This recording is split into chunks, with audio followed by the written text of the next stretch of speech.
Hey folks, welcome in. I see you're already dropping hellos in the chat. It's great to have all of you here. My name is Paul Austin. I'm the founder of Third Wave and the Psychedelic Coaching Institute, and I will be presenting this webinar today on mastering psychedelic integration from insight to action. Integration, as many of us who are in this room know, who are going through the current training program with us at the Psychedelic Coaching Institute or who are in other training programs, integration is a topic that to go really deep requires hours and hours and hours, right? I do think it is the most important aspect of psychedelic healing and transformation.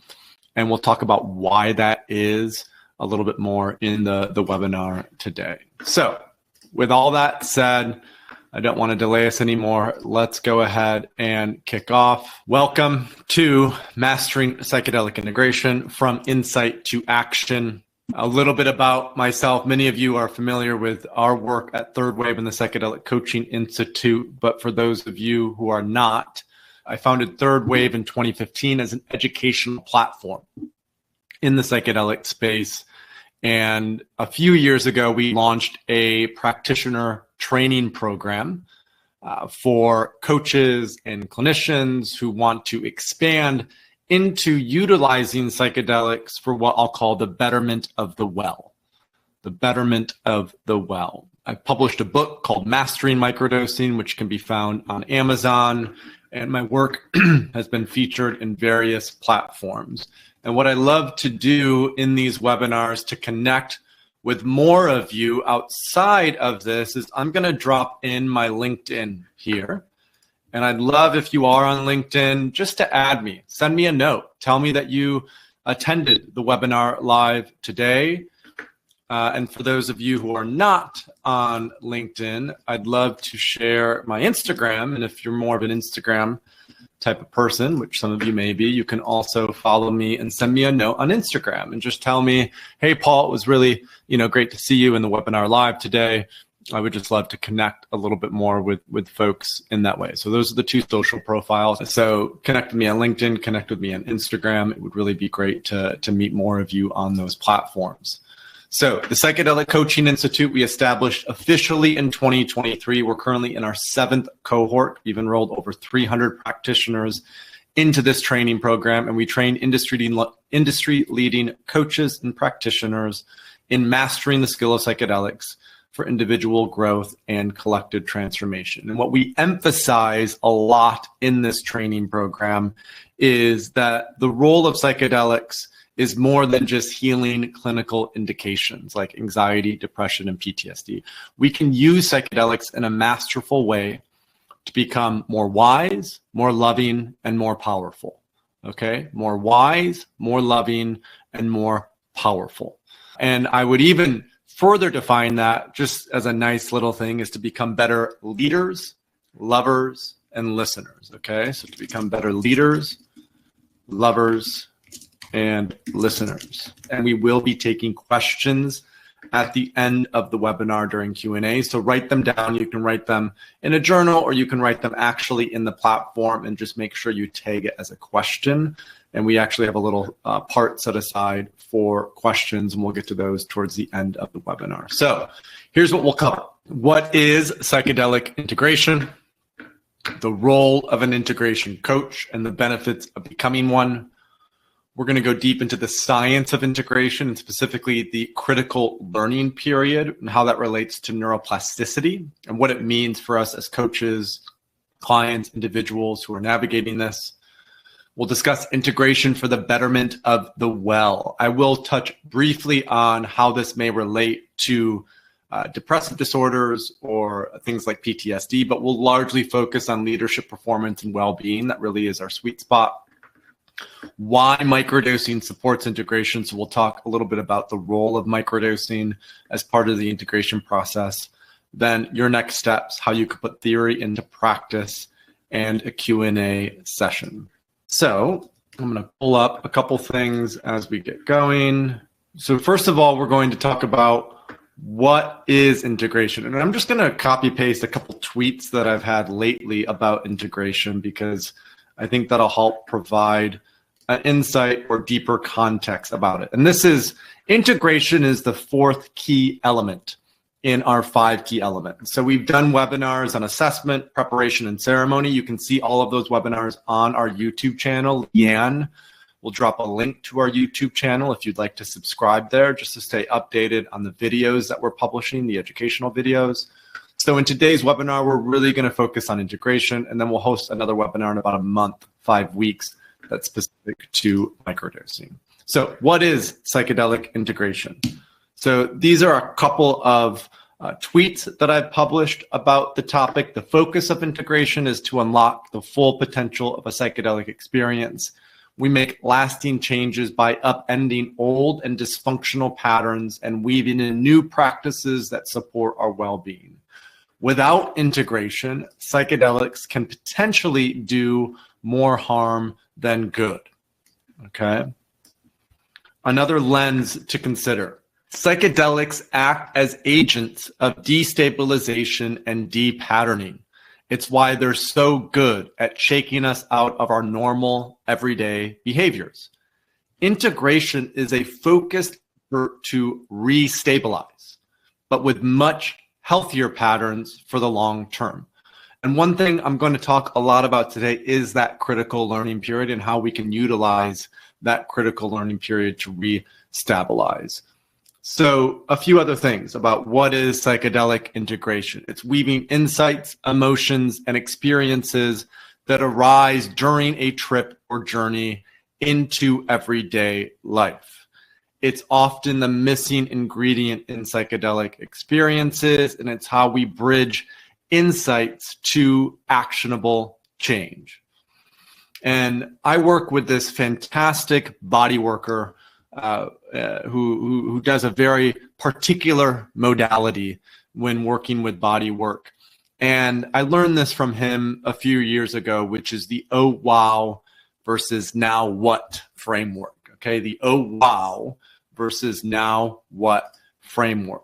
So we had, I'll tell the story. We had just gotten out of a 3-hour body work session together. And he essentially emphasized that, there are a lot of individuals who work with psychedelics who are really focused on the transcendent aspect of it, right? I have this big experience. I have this mystical experience. I connect to something greater.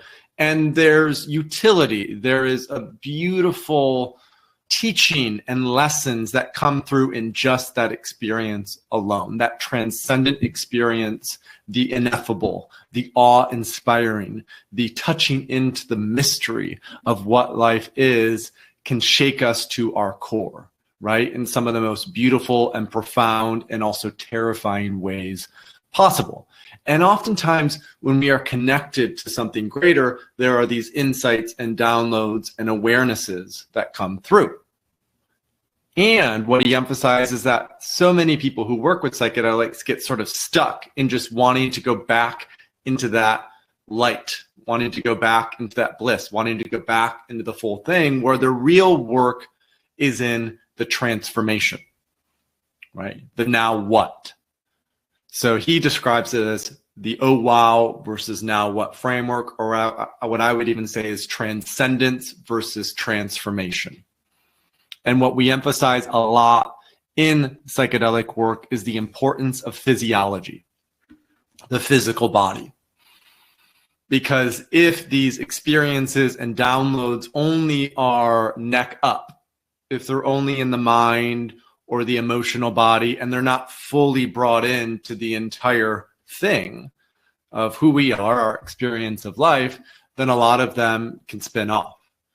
And so it's almost like, to use another metaphor, how do we actually rewire our hardware of existence? Okay, how do we rewire our hardware of existence? And for so many people in the integration phase, that is about shifting the autonomic nervous system, okay? The autonomic nervous system, which most of you have heard about before: fight or flight versus rest or digest, sympathetic versus parasympathetic, right? How we take that oh wow and turn it into a now what is by the active practice of integration to actually shift the way that our nervous system navigates everyday reality. If it hasn't been integrated into the entire self, meaning also the physiological self, then those insights and downloads are much more likely to go elsewhere, right? Much more likely to go elsewhere. So we really need to make sure those are integrated and embodied, okay? That's important. And that's how we restabilize, right? When we have that depatterning, when we start to notice and have the awareness of what dysfunctional patterns exist in our life, then we can actually start to make an active choice in how we want to change that structure.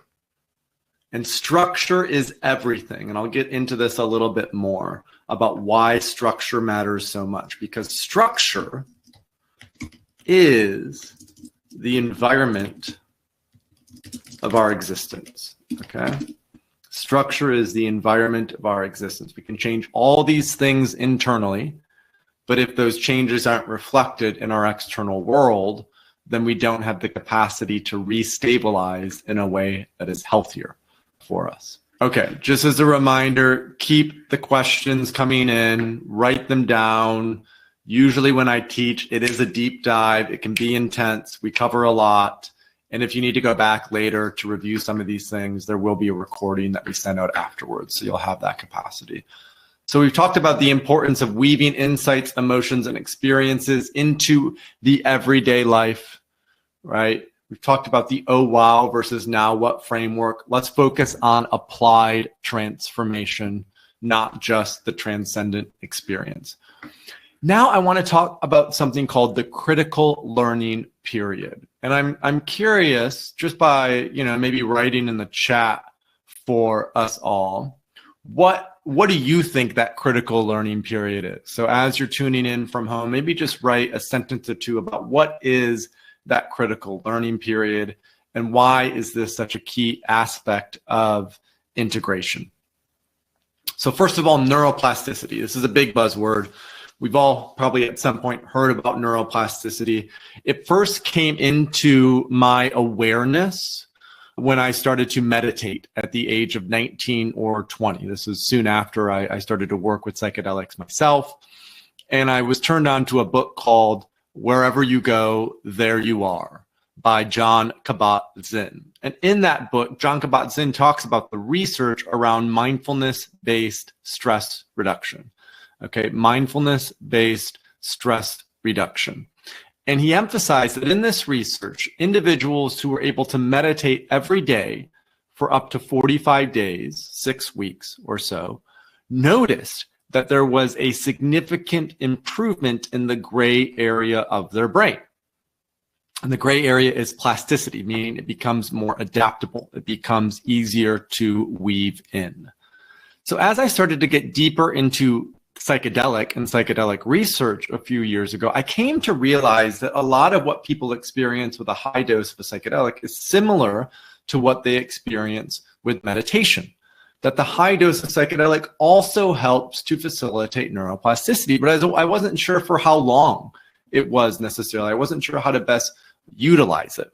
And so in the last few years, some really interesting research has come out of a woman, Gul Dolen. And Gul Dolen was initially a researcher at Johns Hopkins University. She is now at Berkeley and specifically studying the critical learning period for psychedelics out of Berkeley. Now, generally, the critical learning period is normally only present in the early years in a child's life. And the critical learning period enables rapid learning. So the best example of this is a toddler who is, 18 months or 2 years or 3 years. When they're that age, they are absorbing language, right? And so there's a critical learning period for absorbing information and absorbing language and learning how to do it. One of the first scientific examples of that critical learning period was imprinting behavior into geese. We probably all heard about the research study where there was a mama duck that was imprinted by a man, and essentially, there were baby ducks that were imprinted to follow a man. And because they perceived this man as their mother, they followed him even as they got older, because there was that imprint early on. And so that phase of an imprint being available is so critical for the critical learning period, because what we've discovered through Robin Carhart Harris's research with fMRI scans and psychedelics is that when we take a high dose of a psychedelic, it actually reopens that critical learning period by returning our brain to this state of like a 5-year-old. Because for so long, we assume that, okay, at the age of 25, 26, that critical learning period is closed. It never opens again. And what we're discovering through psychedelic research is we can intentionally catalyze the reopening of that critical learning period. Now, what the experiment that Gould did for this was basically giving MDMA to octopi. So she gave MDMA to octopuses. They were in a sort of aquarium together that was laced with MDMA. And octopuses are very antisocial. They're very isolated and individual. And what they found in that experiment is when they gave these octopi MDMA, they actually became much more social and connected in that environment. And so there was a hypothesis or assumption that developed that specifically by opening these critical learning periods, more pro-social behavior could be catalyzed. And that's so important to emphasize, because so much of the healing and transformation that occurs from psychedelics is that willingness to be more connected, is that willingness to be more social, more open. We know that, for example, depression, and what depression can often result from is a lack of social connectedness or a lack of nature connectedness, right? And so that early research has been really critical. Now, one more interesting note about the critical learning period, and then we'll talk about how we can leverage the critical learning period for positive habit transformation. So in some of the, and there's more and more research coming out about this all the time, but I do think it's important to emphasize, because I saw a lot of comments in here that it might exist for 2 days, maybe the first 24 hours after the experience, maybe 2 to 3 days. Someone said 30 days, someone said 2 weeks, right? The first maybe 12 months. So what we know is that different psychedelic medicines have different windows for a critical learning period. And the relationship, from what I've been able to gather, appears to be somewhat dependent on the intensity and length of the experience. So what they assume for something like ketamine, when someone works with IV or IM ketamine, that critical learning period is usually open for maybe 5 to 7 days, so up to a week. The ketamine experience tends to be a little bit shorter, from 1 hour to 2 hours. And it's mostly active on glutamate receptors, which is also another interesting angle.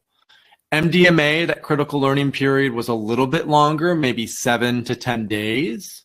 MDMA is more serotonergic. It is a longer experience, being 6 hours, but it tends to not be quite as intense as psilocybin or LSD. And so the most interesting part of this research on critical learning period is they found that psilocybin, that critical learning period, is probably anywhere from 2 to 3 weeks, and LSD could be anywhere from 3 to 4 weeks. And what we know here is that LSD lasts about twice as long as psilocybin. And so there seems to be a direct relationship between the length and intensity of the experience and how long that critical learning period is open for, which, if you think about it, makes sense. Because as I mentioned with that tweet before, when we are destabilized, the more destabilization that happens, the longer it's going to be open for. And so this is really good intel for practitioners, depending on the substance that you're working with. I know many practitioners are actively working with ketamine. So it's important, and this is why the typical protocol for ketamine-assisted psychotherapy is like 6 sessions in 2 months. because that critical learning period isn't open for as long. Whereas with something like psilocybin or LSD, we might just have one high dose experience every 3 to 4 to 5 months, because that critical learning period stays open for longer. So that way we can integrate these new patterns of behavior. And so what this means is the critical learning period will depend on the substance and the amount of substance that is taken. This is my, I would say now, speculation, because we're still early on in the research around it. Now, when we're talking about leveraging it for positive habit formation, this is where we then start to get into one more aspect around the critical learning period, which is it is dependent on the external structure and environment that an individual is in. And a really good example of this is with ibogaine for people who are addicted to heroin or opiates. So a lot of folks who fully heal their heroin or opiate addiction with ibogaine do not go back into the same environment after their experience. So they'll, let's say they live in New York, they decide, they've had this addiction for a long time. If they keep it up, they're gonna die at some point. So they go to Mexico, they get treated with ibogaine, and instead of going back into that same environment in New York, many of them go to a recovery home. And for 3 months or 6 months after that ibogaine experience, they live in a home with other people who have gone through an experience with ibogaine that is supportive in establishing these new and healthy patterns of behavior. These homes may teach meditation or breath work or yoga. They will serve really healthy meals. They'll create a container of sort of strict sobriety as part of that. So the other critical aspect of that learning period being open is we need to restabilize in a new environment. And this is why even for people who are just going to Costa Rica or Oregon or Mexico to do a high dose of a psychedelic experience, actually hanging around a little bit at the retreat center or another resort, or just spending that first week elsewhere before going back into our normal everyday life can have these profound benefits for shifting us. Because oftentimes when we come back into the same external environment, the same triggers are present, the same temptations are present, the same patterns that we've been in are present. And so when we intentionally choose to actually enter a new structure in that critical learning period, there's actually a lot more positive benefit that can be generated. So external structure, external environment is key. It's really, really, really critical. Okay, I'm going to pause there because I know we're going for it and we've covered a lot so far. We're about halfway through, and then we'll still have plenty of time for questions.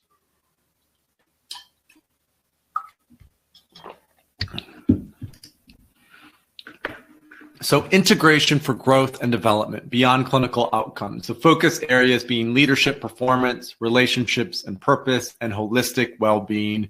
We must always tailor integration to the individual goals of the client that we are working with. And so as we think about examples of integration practices, when I was filling out this slide, there's the common ones like meditation and breath work and yoga, these contemplative practices. There are lifestyle things that we can change. For example, eating a healthier diet, getting more sleep, more exercise, more movement. I would say those are the most common things, contemplative practices and lifestyle things. But I'd like to look at it from a little bit more of a meta level. So you can even think about it categorically, what makes the most sense either for yourself or when working with client. One, as I've already talked about, is the importance of choosing new structures for our life. And this means getting clear on what we want or helping our clients to get clear on what they want. In the immediate term after a high-dose psychedelic experience, focusing on the rewiring of the nervous system. So spending time in reflection through journaling, through nature walks, through meditation, through other practices that help us to go internal, and then focusing on how can I help my nervous system to become more regulated. One thing that I love for that is a device that's called the Apollo Neuro. It's a wearable device that puts the vibration of sound into your body, and it can help to re-regulate the nervous system after a psychedelic experience. And we do that by committing to a single new habit. Okay, a single new habit. Oftentimes, when we come out of this high dose experience, we have this, oh, wow, transformation. There are all these things that we want to do, right? There's all of these downloads that we have. And what is most effective as a coach or practitioner in this space is to narrow that focus for the client that you're working with. That success can be determined by, can they commit to one single new habit in the integration phase that will have beneficial long-term effects for them. And so that's where maybe it's diet. Maybe as part of your intake and assessment process, you say diet's the most important thing. So how could they commit to going gluten-free, eating less refined sugar, eating very little, if any, processed foods? For some, it might be going vegetarian, right? So committing to that single new habit is important.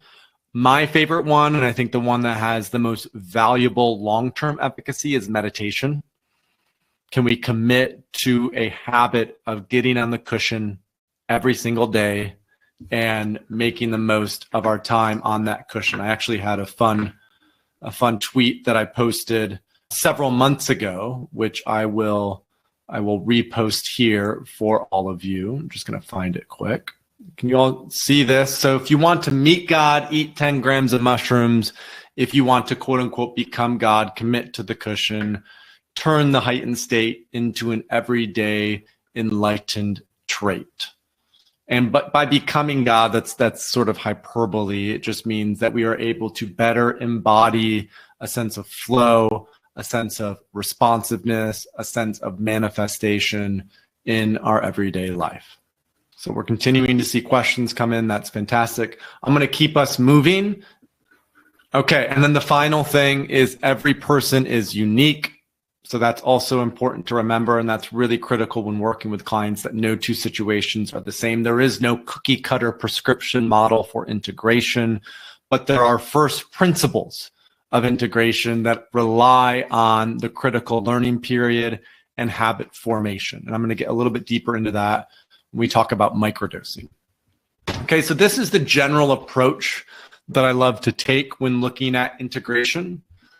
So one is the first few days after a high dose experience, we have such a tendency to immediately get to the things, right? Because we are in oftentimes an environment of doing. And so much of the healing that comes from psychedelics is embodying and embracing the capacity to be. And so day 1 to 3, we just need to allow things to settle. The same body worker mentioned how, after doing this deep body work with ketamine with him, he's like, you're like a koi pond that's all mixed up right now. It's very cloudy and murky. And so before you do anything, just allow things to settle in, right? Spend time in the inquiry, okay? Encouraging clients to spend time in the inquiry, to not immediately go to what can I change? What can I do? All these sorts of things, okay? Spending time in the inquiry. Then after day 1 to 3, starting to spend some time on reflection and journaling. And part of that inquiry could just be reflecting on questions, reflecting on possibilities, just starting to get everything down, to start to process and synthesize what just happened. What did I just go through? What did I notice? What did I observe? What felt difficult or hard to face and confront? What felt blissful and inspiring to step into? Then in week 2, we can start to look at how do we implement some of these practical changes, right? What is that one practice, that one habit, that one behavior that we can implement utilizing the critical learning period? And then week 3, as some of this critical learning period starts to close a little bit, how do we make sure that our external environment continues to allow us to follow through on those changes? And that is the importance of accountability and where you come into play as a practitioner in this space. The most valuable thing that you can do as a practitioner is to ask great questions with the clients that you are working with to help them come to an understanding about what is ideal for them for integration, and then to hold them accountable to continuing to follow through on making those changes. The importance of accountability is so critical. And the importance of community in that accountability is essential. It is essential. And this is why I love even our practitioner training program. We host an intensive as part of our practitioner training program where we all go down to Costa Rica and do medicine work together. And the beautiful aspect about it is our practitioners who are in the cohort are also holding each other accountable. There's this common saying that you're the average of the 5 people that you spend the most time with. And oftentimes the hardest part about making substantial changes is actually choosing to cut off certain relationships that are not really nourishing and serving you and step into new relationships that help you to embody this new sense of self that you're stepping into.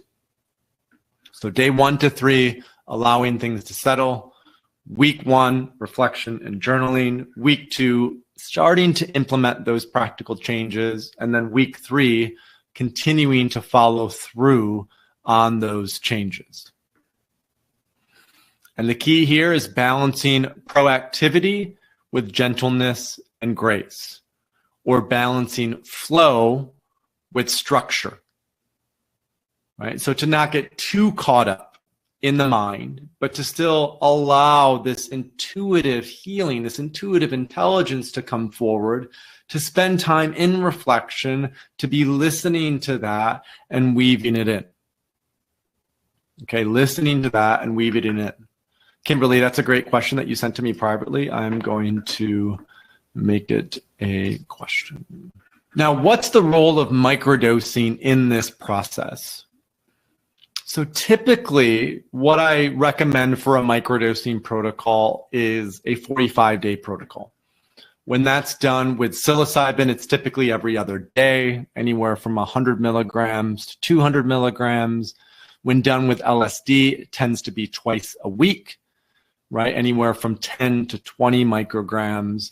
And the intention, and this is speculation now that we're moving into because no clinical research has been published on this, but what I've noticed is that with the thousands of clients that we've worked with, is that weaving in microdosing in that integration period elongates the critical learning period.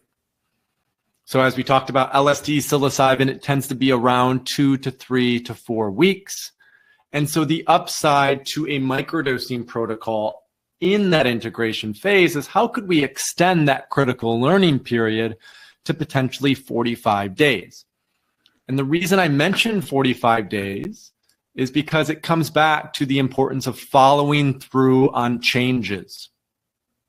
As I mentioned with week 3, following through on changes. That is when the real habit change happens. And what we know from habit building and the research on habit is that it can take up to 45 days to establish a new habit.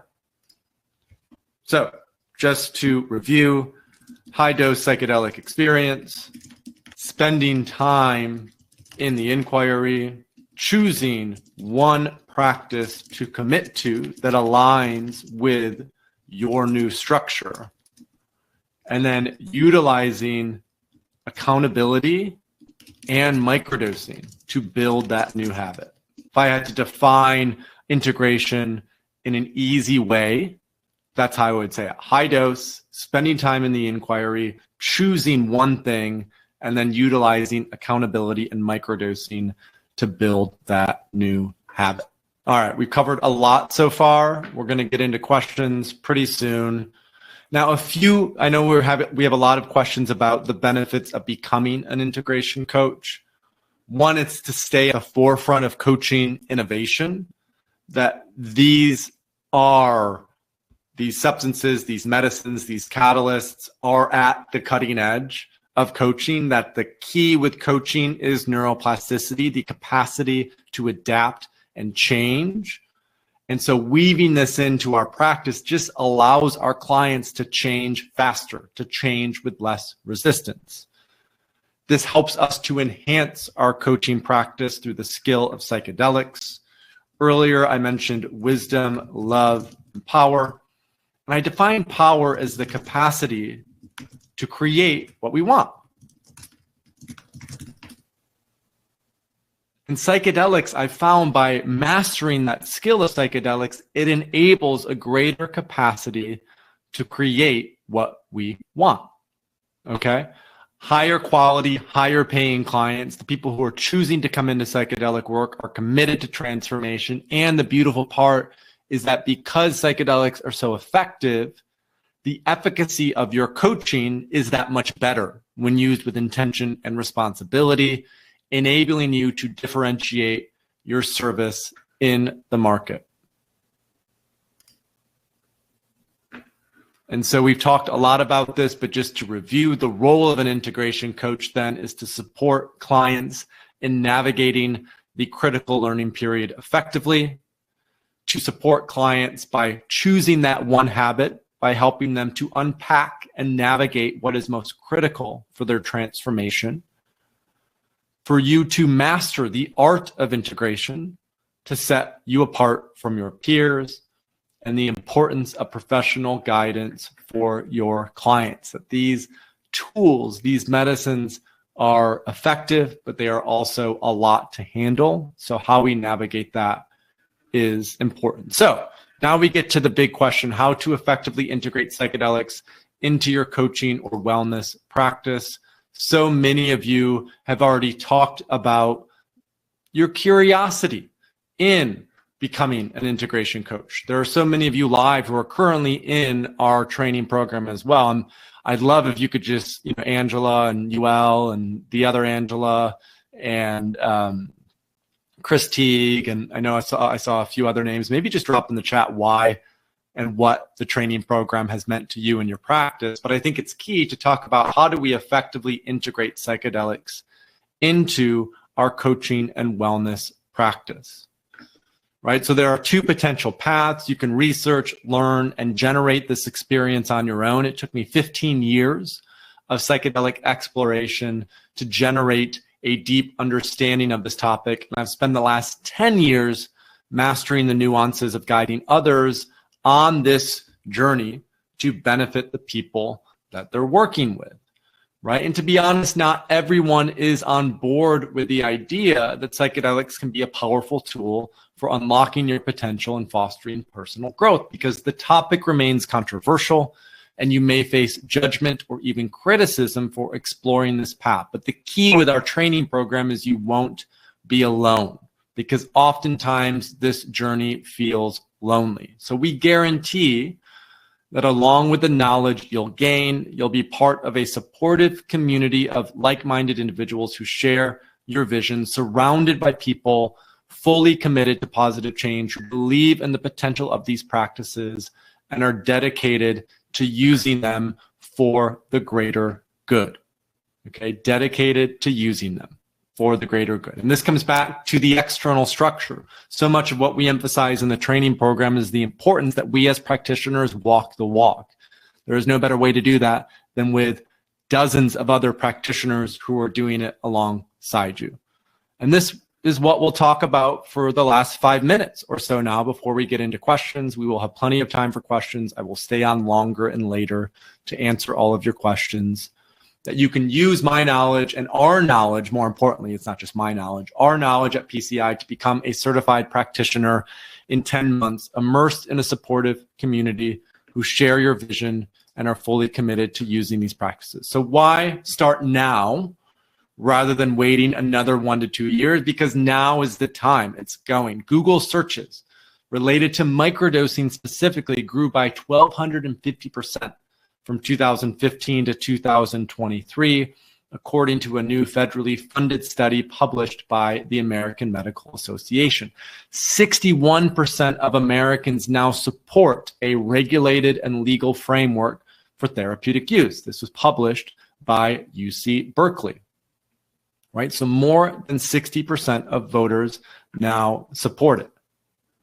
3% of the American public, approximately 8 million adults, used psilocybin in the past year, making it the most popular psychedelic in 2023.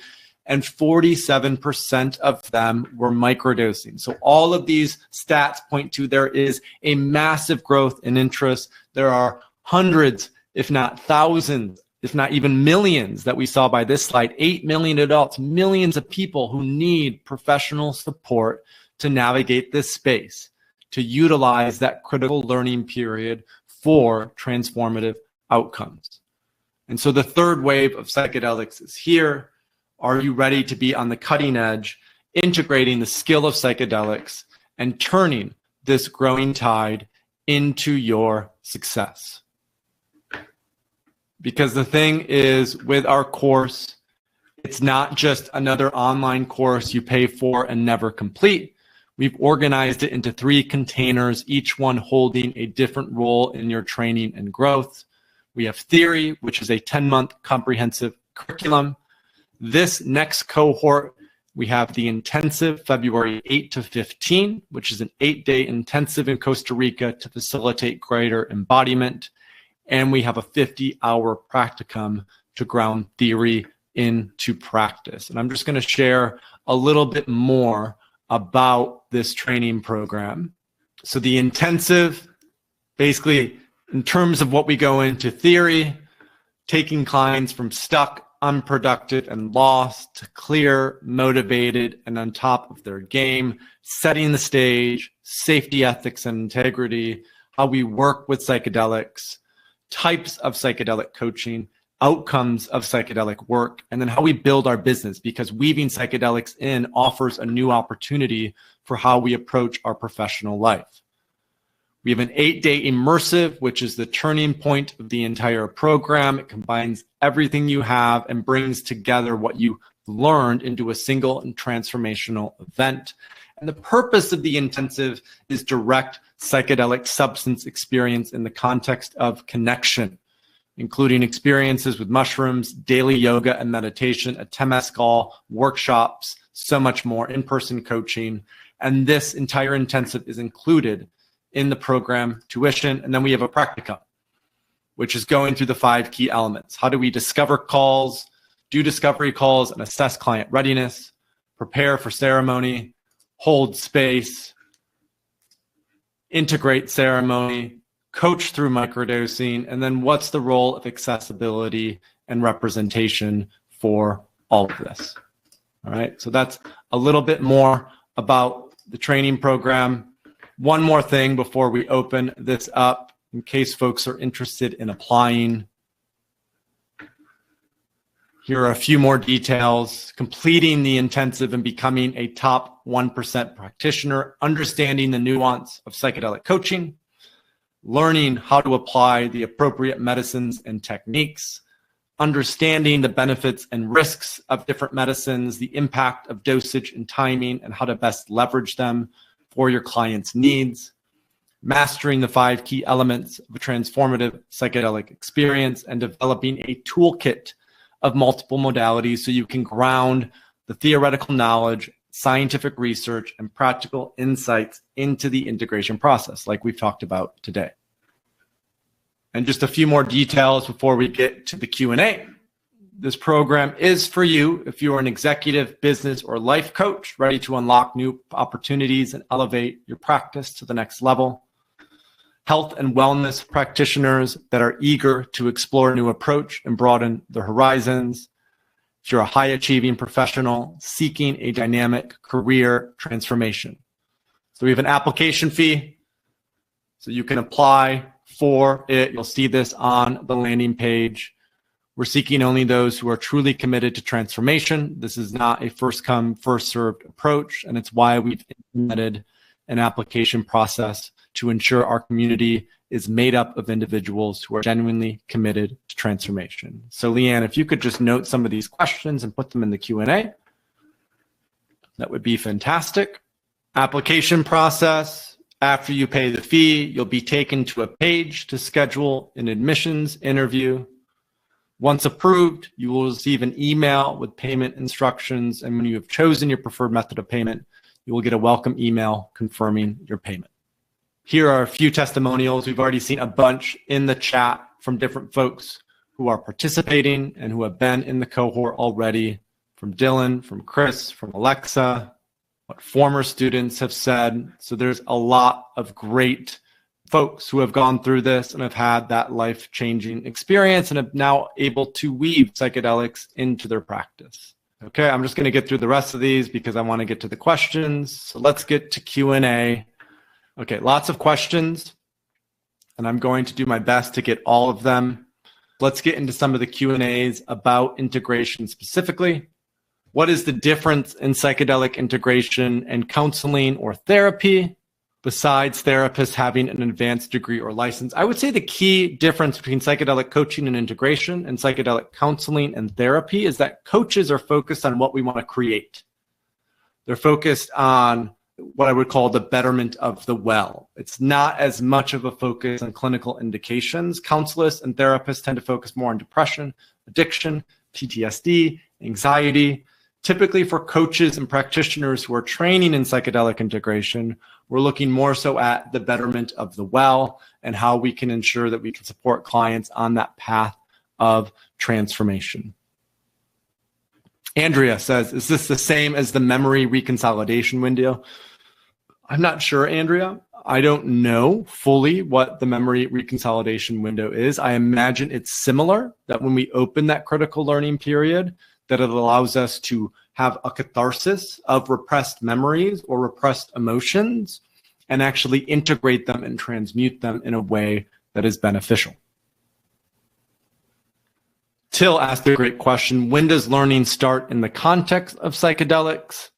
My sense is it starts in the preparation phase as the mind, body, and spirit is getting ready to go into that experience and starting to prepare the self through diet, exercise, contemplative practices.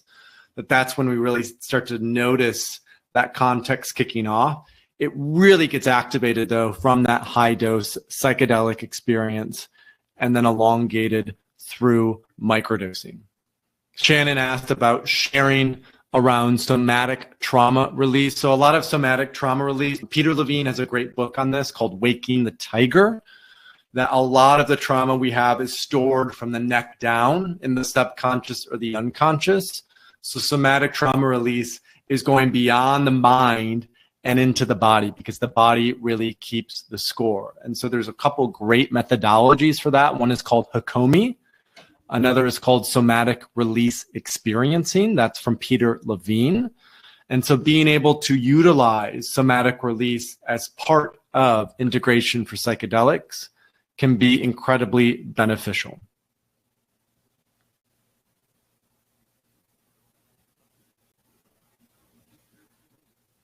We have Ariel asked a great question. Do we have pharmacists who are part of the program or work as integration coaches? We've had a handful of pharmacists. Ariel, I can connect you with one who is in our current program. Her name is Sarah, and she lives in Portugal, and she is in our current program. And if you want to be connected to someone, another pharmacist who has gone through it, just reach out to us, and we're more than happy to connect you with her so you can ask her about the program.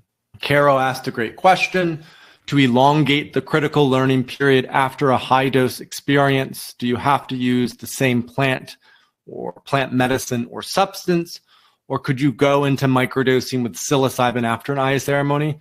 I think just focusing on plant medicines is great. I know some folks will microdose with ayahuasca after a high-dose ayahuasca ceremony. My preference is always to stick with the same medicine, but I think clinically it would have a similar efficacy if you were to microdose with something like, psilocybin or San Pedro after a high-dose psychedelic experience. I wouldn't get too caught up on that. I think ayahuasca could be particular. The ideal is to microdose with ayahuasca, but we can use these other substances as well. Great question about legality. There are lots of questions about legality and with licenses and how we navigate that.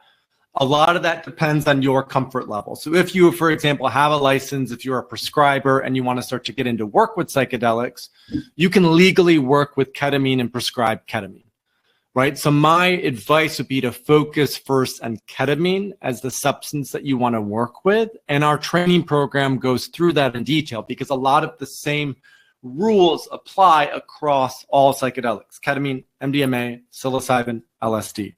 So 80% of it, I would argue, is similar or the same.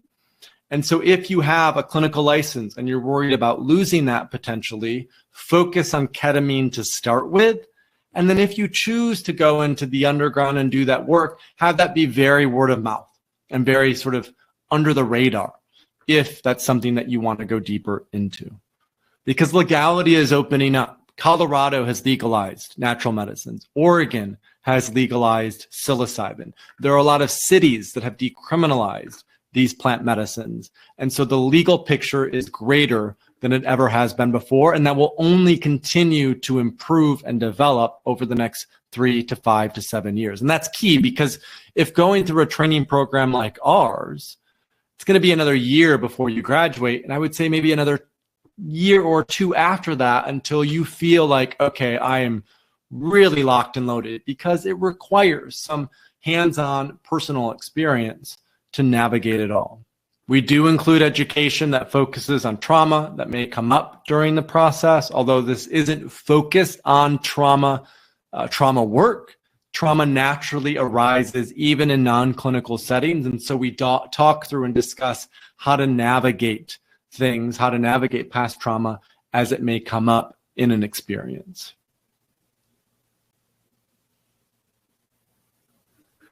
Okay, I've done my best to answer as many questions as I've been able to. I realize that we're 5 minutes past the hour, and I so appreciate all of you joining for this to learn a little bit more about integration. That $1,000 off special is available till Sunday, September 8th. If you're on the fence, take the leap with us. You can at least apply or submit your application fee to secure that $1,000 off deal, and then set up a call with our team. Ask more questions if you have them. If you feel like this is the right fit, I'd really love to do that.